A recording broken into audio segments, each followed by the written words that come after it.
గత బీఆర్ఎస్ సర్కారు ఆపేసింది ఫసల్ బీమా ఓ బోగస్ అంటూ గత బీఆర్ఎస్ సర్కారు ఆపేసింది. దీంతో ప్రకృతి వైపరీత్యాలతో నష్టపోయిన రైతులకు పరిహారం అందలేని దుస్థితి ఉంది.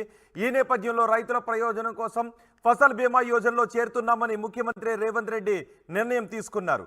రైతులకు దన్నుగా నిలుస్తూ సాగు రంగాన్ని బలోపేతం చేయడమే ప్రభుత్వ లక్ష్యమని రేవంత్ రెడ్డి అంటున్నారు. వారికి రక్షణగా నిలబడటానికే ఈ నిర్ణయం తీసుకున్నాము అని రేవంత్ రెడ్డి చెప్పారు. సచివాలయంలో సీఎం రేవంత్ రెడ్డి మంత్రి తుమ్మల నాగేశ్వరరావుతో కేంద్ర వ్యవసాయ శాఖ సంయుక్త కార్యదర్శి పీఎంఎఫ్బీవై సీఈఓ రితేష్ చౌహాన్ సమావేశమయ్యారు. చర్చల అనంతరం ఫసల్ బీమా పథకంలో చేరుతున్నట్టుగా ముఖ్యమంత్రి రేవంత్ రెడ్డి ప్రకటించారు.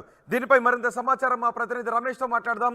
రమేష్, చాలా కాలం తర్వాత మళ్ళీ ఫసల్ బీమాలో తెలంగాణ చేరుతుంది.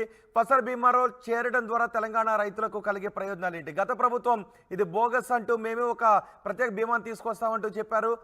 ఫసల్ బీమా నుంచి బయటకు వచ్చేసారు. ఇప్పుడు మళ్ళీ రేవంత్ సర్కార్ ఫసల్ బీమాలో చేరుతుంది. ఇప్పుడు రైతులకు కలిగే లాభం ఏంటి?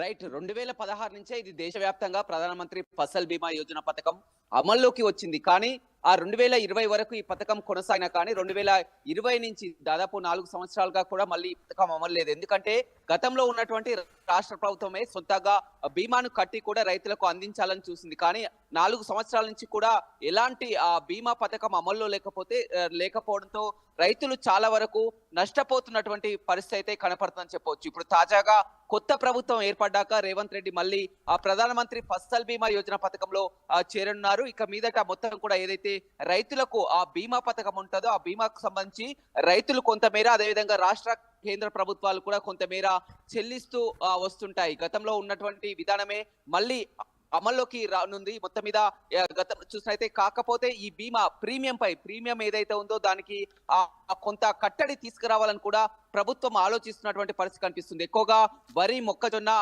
మిరప, బత్తాయి రైతులు కూడా ఎంతో విధంగా చూసినైతే గతంలో ఈ బీమాపై ఎకరాకు 10,000 వరకు, హెక్టార్కు 25,000 వరకు కూడా దాన్ని కట్టడి చేసే ప్రయత్నంలో మాత్రం ప్రభుత్వం ఉండదనే చెప్పవచ్చు. ఎందుకంటే గతంలో ఉన్నటువంటి పథకాలను చూసినట్లయితే రాష్ట్ర ప్రభుత్వం, కేంద్ర ప్రభుత్వం కొంత వాటాను చెల్లించాల్సి ఉంటుంది. రైతుకు ఇది ఎంతో లాభదాయకమని చూస్తుంది. కానీ 4 సంవత్సరాల నుంచి కూడా పంటలకు ఎలాంటి బీమా లేకపోవడంతో కూడా రైతులు చాలా వరకు నష్టపోతున్నటువంటి పరిస్థితి కనపడుతుంది. వరుసగా కరువు వచ్చినా కానీ, అతివృష్టి వచ్చినా కానీ ఆ పంటలు నష్టపోయినప్పుడు కూడా ఎలాంటి బీమా లేకపోవడంతో గత 4 సంవత్సరాలు కూడా రైతులు ఇబ్బంది పడుతున్నటువంటి పరిస్థితి కనపడుతుందని చెప్పవచ్చు. ఇప్పుడు తాజాగా ప్రభుత్వం ఈ ప్రధానమంత్రి ఫసల్ బీమా యోజనలో చేరడంతో కూడా రైతులు చాలా వరకు ఆనందం వ్యక్తం చేస్తున్నప్పటికీ కూడా అయితే ఆ పాలసీ ఉందో, బీమా ప్రీమియం ఉందో, ఆ ప్రీమియం ని కట్టడి చేయాలని కూడా, ఎందుకంటే అత్యధికంగా చాలా వరకు మనం ఎకరానికి 10,000 వరకు అంటే రైతుల వరకు చాలా వరకు